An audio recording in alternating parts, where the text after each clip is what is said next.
Ancient Rome. Initially, it was just a tiny settlement of the Latin tribe by the Tiber River. Who would have thought that this place would become the cradle of one of the greatest civilizations in history? Today, the legacy of the Romans spans half the world.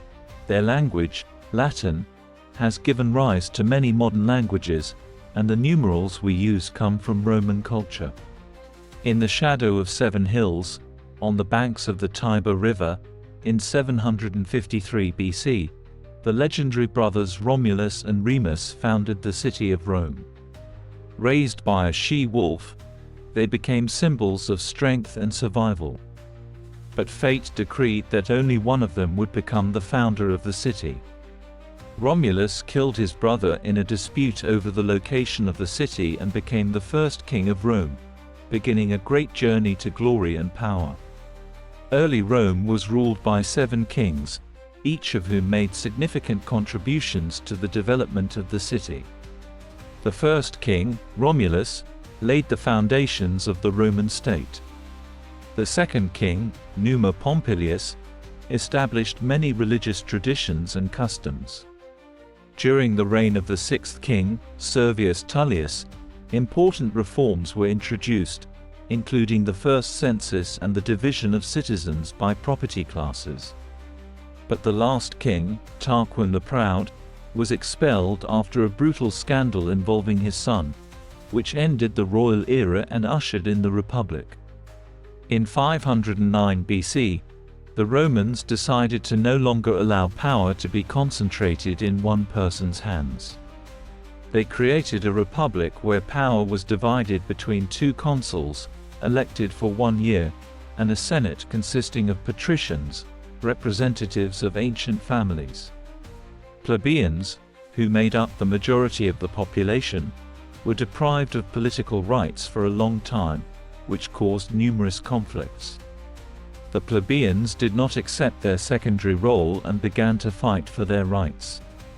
Threats of mass emigration and military successes forced the patricians to make concessions.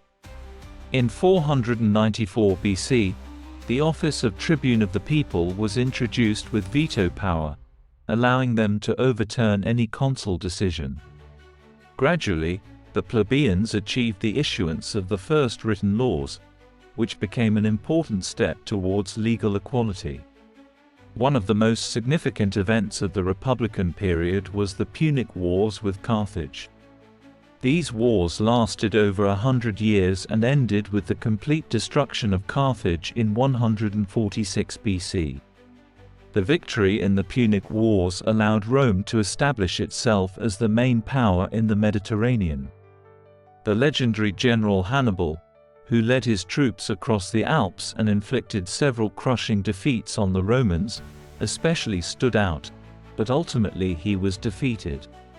Hannibal, attempting to weaken the Romans, led his war elephants through the harsh Alps. This audacious move became one of the most famous episodes in military history. Hannibal achieved victory after victory until he encountered the Roman general Publius Cornelius Scipio Africanus, who decisively defeated him at the Battle of Zama in 202 BC. Having defeated Carthage, Rome turned its gaze to the east and began the conquest of Greek cities and kingdoms.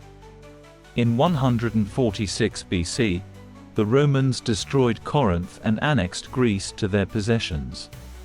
This led to a huge influx of wealth and cultural values into Rome. Greek culture had a strong influence on Roman society, bringing elements of art, literature, and philosophy. The land division and social reforms of the Gracchus brothers in the late 2nd century BC led to numerous conflicts within Rome. The Senate and the Roman people were divided into 2 warring factions.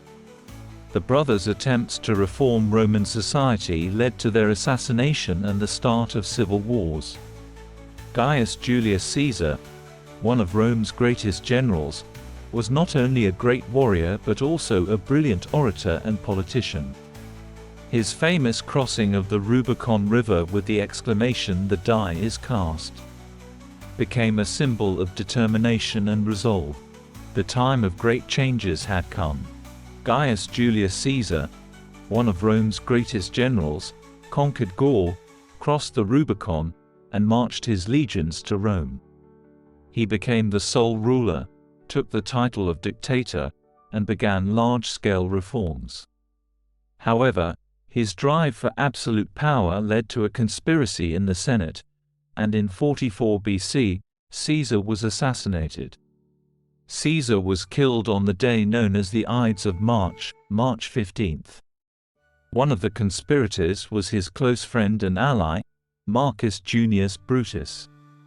Dying, Caesar uttered the legendary words, "Et Brute." After Caesar's death, Rome plunged into chaos, but from this chaos emerged a new leader, Octavian, who took the name Augustus. He became the first Roman emperor and established the Principate, concentrating absolute power in his hands. His reign marked the beginning of the Pax Romana, an era of peace and stability lasting 200 years. Rome experienced economic growth, construction was underway everywhere, and the capital transformed into a magnificent city with majestic temples and public buildings. Augustus, to immortalize his power and achievements, ordered the construction of a huge basin in the center of Rome, where naval battles could take place.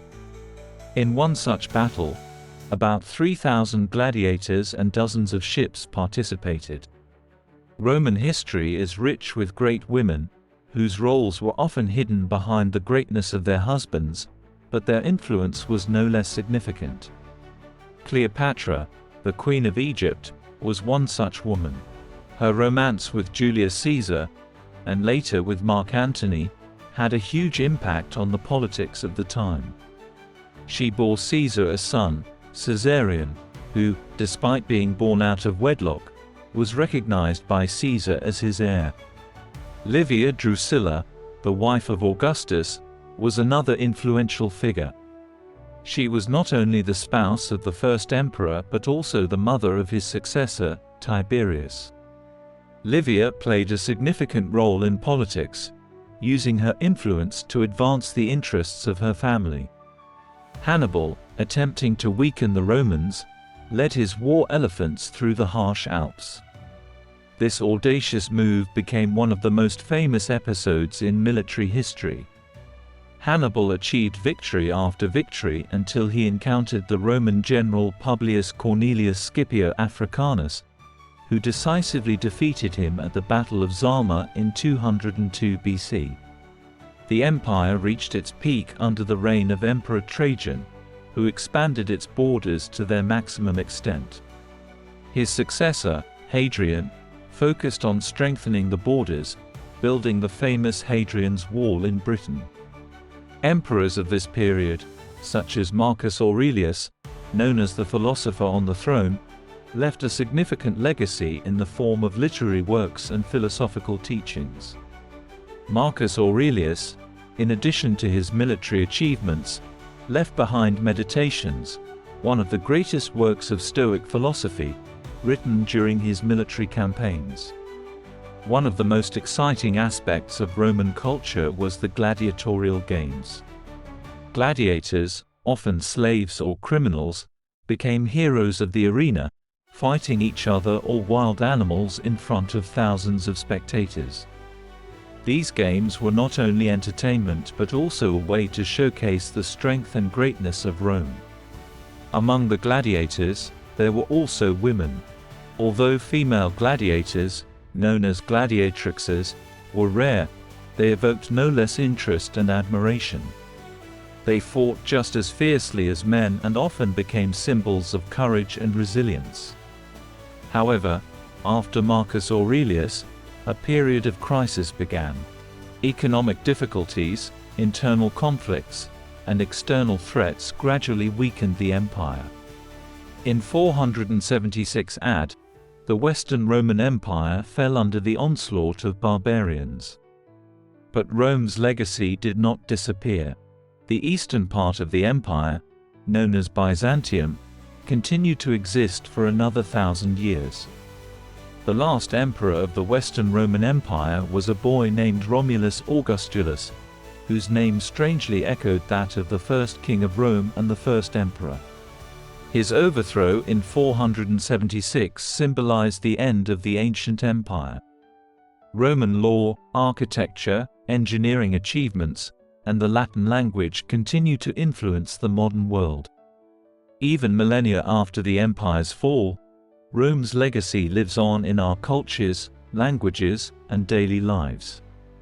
Roman roads, aqueducts, and amphitheaters still amaze with their grandeur and engineering precision. One of the most amazing Roman aqueducts, the Aqua Marcia, was built in 144 BC and supplied Rome with clean water for centuries. The aqueduct was so well constructed that parts of it are still in use today. The history of Rome is a story of ambition, achievement, and lessons. The great empire, which began as a small settlement on 7 hills, forever changed the course of history. And although Rome itself fell, its spirit continues to live on, inspiring generations to new achievements. The history of Rome is filled with great personalities whose names still evoke admiration and respect. From Hannibal and Scipio to Caesar and Augustus, from Trajan and Hadrian to Constantine and Justinian. Each of them contributed to the greatness of Rome.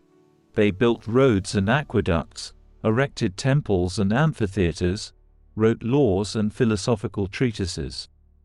Emperor Caligula, known for his eccentricity and cruelty, once appointed his favorite horse, Incitatus, as a consul.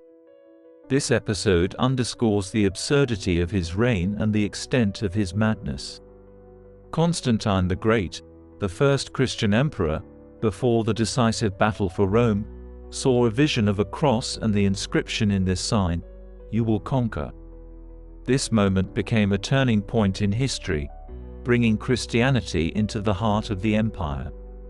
The history of Rome is the history of humanity in miniature. It is a story of struggle and victory, love and betrayal, greatness and decline. And despite all the trials and tribulations, the Romans left us a priceless legacy that will live on forever.